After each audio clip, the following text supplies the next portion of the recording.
Hi Rach, I'm Cindy Zuniga, and I paid off over $215,000 of debt in just 48 months. I'm also the founder of Zero-Based Budget, where I have a community of over 30,000 followers on my Instagram. I graduated from law school in 2015 with over $200,000 of student loan debt, as well as about $13,000 of credit card debt.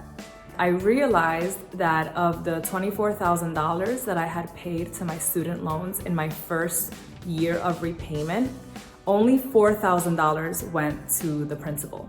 That means that $20,000 went just to the interest.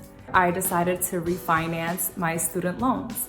And so from 2017, I had a new payment with a new lender, and which my payment was higher because I did want to pay off my debt in a shorter amount of time.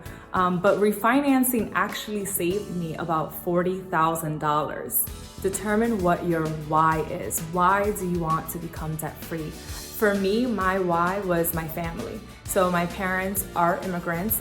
They immigrated to this country in the early 70s. And I knew that I wanted to be able to help them really for all the sacrifices that they made for me and my sisters. This was not an easy process, but I'm so glad I did it. I am 100% debt-free, and I'm really proud of myself.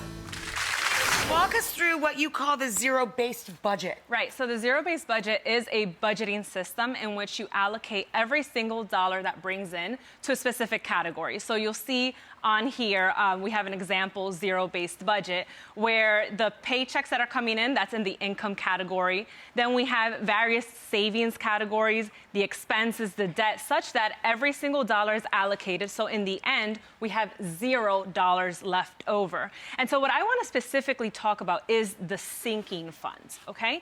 And so these are a type of savings funds that's really suited to your lifestyle. So for example, if you really like traveling, like I do, right? You want to set up a travel sinking fund. Now, how do you know how much money belongs in that travel sinking fund?